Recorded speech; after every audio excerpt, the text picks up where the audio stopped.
Alors bonjour tout le monde, bienvenue parmi nous. Aujourd'hui, on a le plaisir de recevoir Carlo Coccaro, fondateur d'aidersonenfant.com. On va parler de son projet, de notre collaboration, ce que ça signifie pour les parents et le milieu scolaire. Carlo, bienvenue parmi nous. Marie-Pierre, c'est un grand plaisir d'être là. Carlo, est-ce que tu peux nous expliquer qu'est-ce que c'est aidersonenfant.com, qu'est-ce que ça mange en hiver, c'est quoi la mission de l'organisme, quels sont les enjeux auxquels l'organisme cherche à répondre? En gros, aider son enfant, c'est né de cette conscience-là. En fait, on a fait 3 constats. Premier constat, les parents sont essentiels dans le bien-être des enfants. Tout le monde est d'accord avec ça, blablabla.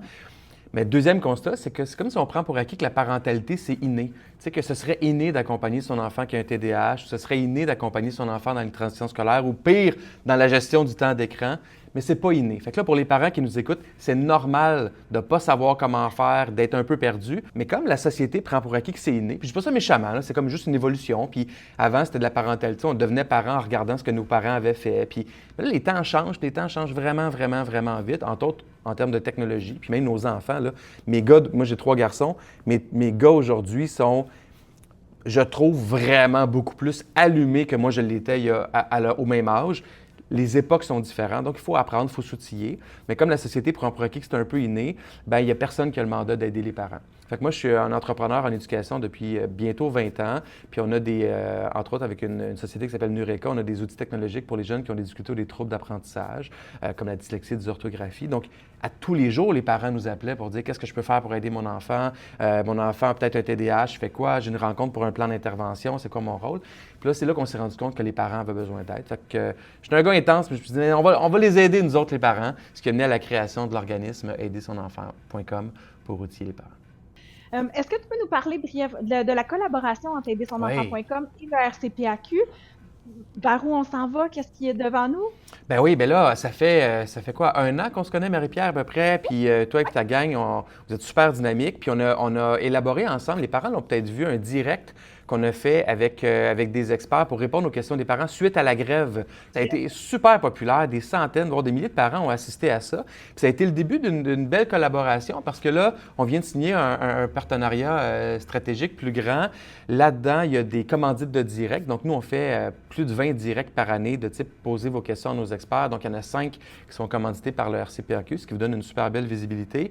Il y a aussi l'accès au parcours parents, que ça, c'est comme des conférences d'experts, là, un peu comme un Netflix de conférences d'experts animé par notre porte-parole Élise Marquis. Un accès illimité pour tous les parents du RCPAQ qui sont impliqués dans les comités de parents. Donc ça, c'est une super belle ressource qu'eux peuvent ensuite amener dans leur conseil d'établissement pour que les écoles s'abonnent. On va produire aussi ensemble des ressources en anglais parce que vous avez dans votre gang des parents anglophones aussi pour lesquels vous voulez créer des ressources. Donc, on va le faire ensemble. Et en plus, on va créer des capsules des capsules d'information, des capsules ressources pour présenter c'est quoi les comités de parents, comment ça fonctionne, qu'est-ce que ça mange en hiver et le rôle des parents dans tout ça. Donc, c'est 4 gros axes de développement. Puis j'ai l'impression que c'est comme le début d'une belle aventure pour nos 2 organisations. Effectivement. Il y a beaucoup de projets là, devant nous, là, entre autres les capsules vidéo, comme tu parlais. J'aimerais par contre que tu reparles peut-être un petit peu plus des parcours parents parce que je dois t'avouer là, que moi, c'est vraiment un produit chouchou. Je les aime beaucoup. Sont pratiques. C'est des outils qui sont vraiment, vraiment proches de ma réalité parentale. Fait que est-ce que tu peux peut-être un petit peu plus nous en parler? Avec plaisir. On cherchait une façon d'aider plus de parents. On cherchait une façon de le faire de façon très moderne aussi. Puis là, on s'est rendu compte qu'on pouvait faire une pierre deux coups. Les écoles avaient l'habitude, plusieurs écoles avaient l'habitude d'inviter un conférencier ou une conférencière à l'école 1 ou 2 fois par année. Puis ça coûte cher, ça coûte 2 000, 2 500, 3 500 $ des fois avoir un bon conférencier, une bonne conférencière. Puis la réalité, c'est qu'il y avait 3 parents et quart qui se déplaçaient le mercredi à 19 h. Aussi bon, aussi bonne soit le conférencier ou la conférencière. Puis là, on s'est dit, OK, il y a sûrement une meilleure façon de faire. Puis c'est ça qui nous a mené à créer les parcours parents. Fait que là, on s'est dit, on va trouver une formule qui coûte moins cher 9 fois sur 10. En fait, la plupart du temps, c'est vraiment moins cher pour les écoles, qui donne encore plus de ressources pour les familles, sur plus de sujets, avec un accès illimité. Quand les parents en ont besoin, bien, c'est disponible. Puis là, maintenant, les parcours parents, ce que c'est près de 40 thèmes. Donc, c'est la gestion du temps d'écran, les réseaux sociaux, c'est les transitions parentales, le burn-out, transition scolaire, le burn-out parental, la gestion du stress, l'anxiété de performance, le développement des habiletés sociales chez les enfants, l'estime de soi. Tu sais, on va vraiment dans toutes les directions, dans le rôle du parent. Donc, on n'est pas dans comment enseigner le français à son enfant. Ça, c'est le rôle de l'école. Le rôle du parent, c'est un rôle d'encadrement, c'est un rôle de relation. Et on est toujours dans cette façon-là, avec différents thèmes. C'est sous forme de courtes capsules vidéo, donc c'est vraiment très, très digeste. C'est agréable à consommer, toujours sans culpabilité aussi. On n'est pas à dire aux parents, les études disent ça, faites ça avec vos enfants. Moi, le premier, là, quand un expert dit ça, j'ai toujours le goût de dire, moi, viens chez nous. Viens voir comment ça se passe avec mes 3 gars. Tu vas voir que ta méthode, là... Les experts ont raison, mais la réalité, le défi, c'est faire cette adéquation-là entre ce que la recherche dit et la réalité des gens. C'est pour ça que nos parcours parents sont si bons, c'est qu'on ne prend que des vraies questions de parents.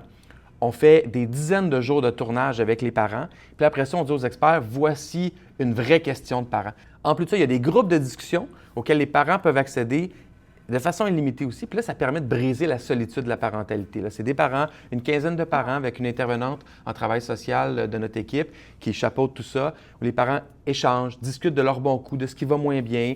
Il y a un partage entre parents qui fait vraiment, vraiment, vraiment du bien. On ajoute cette année des ateliers. Donc, il y a des groupes de discussion. Il y a aussi des ateliers de 90 minutes où notre experte encore, Caroline Boutin, intervenante en travail social, qui va aller un peu plus dans la transmission d'astuces sur différents thèmes, toujours les thèmes des parcours. Il y a nos événements en direct. Donc, je les ai nommés tout à l'heure, on en fait plus de 20 cette année.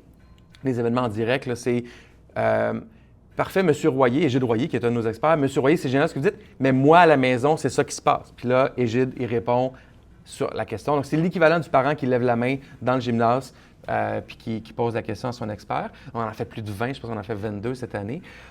Puis finalement, on ajoute aussi cette année, puis là, c'est comme un retour en arrière, on ajoute la possibilité pour les écoles d'inviter un conférencier dans leur gymnase. Donc, parce que les écoles disaient, ah ouais, post-pandémie, on aimerait ça revoir du monde. On dit pas de problème, on vous l'offre cette année. Donc, les écoles peuvent communiquer avec nous, puis on organise ça clé en main pour eux, de façon à avoir le setup parfait. Là, il y a nos parcours qui sont disponibles en tout temps, il y a les groupes de discussion, il y a les événements directs, puis en plus, si vous voulez organiser un événement, c'est aussi possible. Donc, c'est comme un tout-en-un là, qu'on offre maintenant pour les écoles. C'est toujours un plaisir de discuter avec toi. Clairement, là, tout ça, ça répond vraiment aux besoins des parents. Puis on a vraiment des outils là, qui vont les aider dans leur quotidien. C'est toujours un plaisir de collaborer avec aidersonenfant.com. J'ai vraiment hâte de voir qu'est-ce que l'automne nous réserve pour les parents du Québec.